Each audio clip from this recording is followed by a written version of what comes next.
Welcome to Badminton Weekly with me, Jasmine Lim. The HSBC BWF World Tour is in Europe this month, starting with the Clash Royale Arctic Open, followed by Victor Denmark Open before ending the tour in Germany for the Hilo Open. All eyes will be on Victor Axelsen when he plays in Denmark for the first time since winning the Olympic gold. However, the last time the Dane won at home was in 2021. While Kim Astrup and Anders Rasmussen were the only Europeans to win a title out of 3 tournaments last year. Peter Gator explains why the Europeans struggled to dominate at home.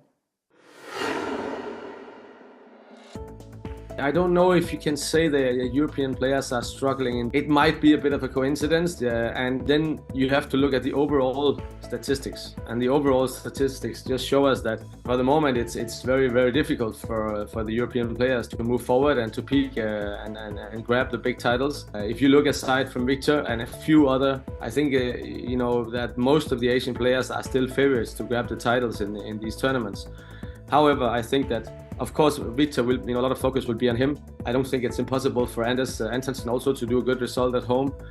I think that Anders Skov Rasmussen and Kim Astrup, it's definitely also possible for them to do something. For me, it's a matter of these players trying to hit the peak at the right time, and I know they are trying to do that. And also, I think in the big aspect after Olympics, you will see a lot of players. Some are trying to find their feet. What's going to happen next? What is the future? Some is very determined. Okay, next one. It's all about next Olympics, and they want to get as high as possible already.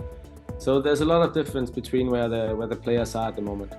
For me, it was always at that time. It was always like when I stepped on court and at home, there were a lot of pressure. So everybody expected me to do well and possibly to win.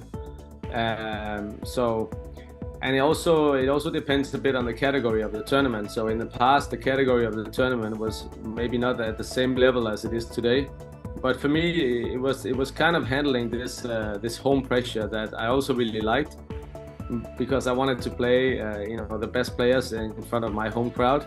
We want to handle the pressure in a good way, but of course there's always a bit more attention from the media and from the expectations. So that's just a normal part of playing at home, and it should be like that.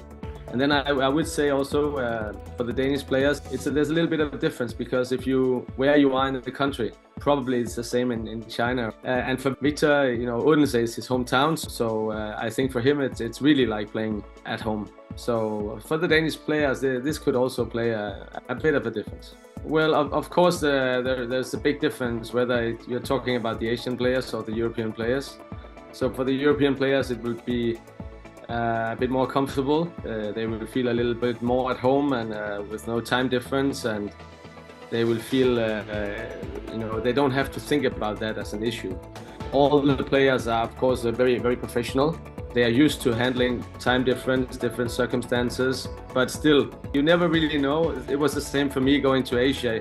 Sometimes you will have a bad turn, and you're struggling a bit to find the rhythm, sleeping, all of this, and so it also depends on each individual time. And then I think also the best players, the ones that you see progress, constantly, are also the ones handling this part in the best way. The winners at the Sands China Limited Macau Open are gearing up for a trip to Europe this month. Some champions choose to continue training, while others opted to take a quick break as part of their preparations. But not all the doubles winners will be playing with the same partner when they head to the continent. Li Wenmei and Zhang Shuxian are only 3 tournaments into their partnership, but the Chinese shuttlers have already enjoyed success by winning their first HSBC BWF World Tour title in Macau. Zhang, however, believes that competitions in Europe will be more challenging. 我觉得在欧洲比赛，它的整体的球比较慢吧，就是每一个基本上，管也比较小的，比较小，但是球很慢，然后所以每次在欧洲比赛的时候，就是对于能力和体力的考验会比较大，然后再加上就是每一个它是高级别比赛，所以每一场的对手都会比较强，然后对自己的能力是一个考验。 Despite their success in Macau, Li will resume her partnership with Jia Yifan for the Arctic and Denmark Opens. The 24-year-old who has played with Jia at the Japan Open is trying to improve with each match and has gained valuable experience since that Super 750 event. 对于我来说，可能又是跟贾姐重新配合到一起，然后我希望就是在这几站比赛中，就是遇到的问题能在下一站中能够得到一些解决吧，然后跟他去再多学习一些，就是抽点他的经验啊，包括一些就是技战术这方面的东西，然后就是还是跟他多学习吧。Meanwhile, Angus Ng-Kalong has opted to rest his body after winning his first title of the year. The Macau Open champion played in the last 3 tournaments of the Asian leg and is aiming for full recovery before heading to Europe. 呢一段時間，首先因為剩翻1個禮拜就要再出發，咁可能都首先要養好個身體先啦。因為打咗連續第3個星期嘅比賽，咁今個星期亦都打到佢最後一場，都身體都好攰啦。咁希望呢個星期就盡量調整好自己嘅身體狀態，然後當知道對手係邊個嘅時候，再做好準備去打。Goh Zifei and Nur Izzadin are participating in the European leg as well. The Malaysian pair who collected 2 major titles at the Japan and China Opens are looking to continue their great run in Europe. However, this time, the world number 8s may face added pressure to succeed, according to Chris Langridge. They've had quite an interesting journey, almost a story as it were, just because the partnership's been going on for quite a long time, back in 2016. So it's been quite a long duration, and they've always been one of the Malaysian pairs that's just been slightly off the top pair. Back then it would have obviously been Go and Tan, and more recently it's So and Chia, who have done incredibly well. So they've always been just that pair down. But they've always shown they've had this talent and they've got something, there's no doubt about it. I think the interesting thing is now going independent. How can they manage that? Because they've got to do everything themselves now. You know, they're lucky that they've managed to find a coach in Rosman Razak who's experienced. He's been a national coach in Malaysia, who's worked with BAM in the past.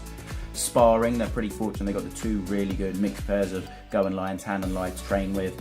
Also Ong and Teo, the men's doubles pair. But now they've got to choose the tournament, structure their training slightly differently, and you could say on one hand a bit more pressure because now they've left BAM, they have to show it was the right choice. Financially it could prove more beneficial, but then on the other side of the story they're having to pay for everything themselves, so there's that bit extra pressure on every time they perform.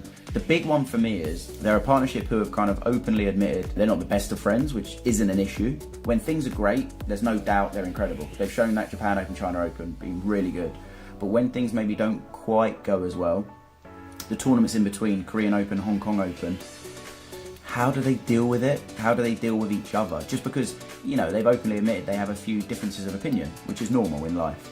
But when things don't go as well, those differences of opinion can sometimes be louder.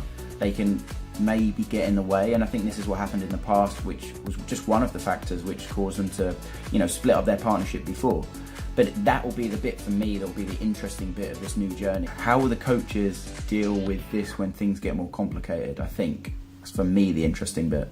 I would say as a partnership, this is the strange thing, they gel together so well. They look like they were meant to play together almost. And this is why I think when they split up, they didn't quite find that synergy or that understanding with another partner. They did quite well, but you know, nowhere near as well as we're seeing right now. I mean, being 8 in the world and winning a Super 1000, that's massive, you know. And both of them have this ability to move the shuttle around really nicely, but in sync. They both are thinking on the same page. It's not that one is trying to be, let's say, play an overly aggressive flat game and one's trying to open out. They're both playing the same way. Out of all the pairs right now, they do open it out, as in move the shuttle around very smoothly, very calmly and very well. And even in the defence, when they look stressed, they look quite calm. And I think that's belief in themselves, but in each other with regarding their defence. Also, if we make it really simple on the attack, they're not super basic. They are slightly creative, but they play for each other, which is so important. They're good in both roles, as in netman or rear court player.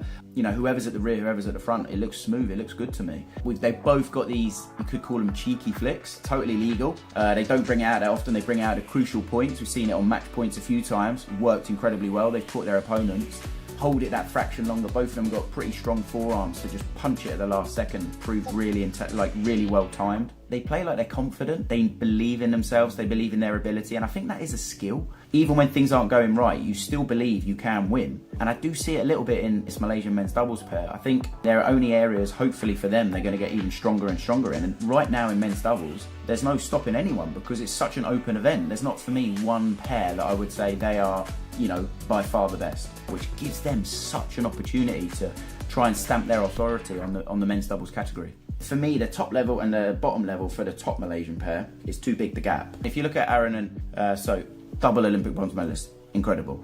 To show, you know, for the last 4-year duration that they're at that level continuously, it's really impressive. I think TotalEnergies, to an extent, a little bit similar in regards to, if you look at their world rankings now, the last tournament they won, which is China Open, massive points, massive achievement, massive result. You look at their 3 lowest points currently on their world ranking, you add all 3 tournaments together, and it's only 1,000 points more than one result. So it kind of shows you the gulf between their best result and their lowest 3 results is pretty big.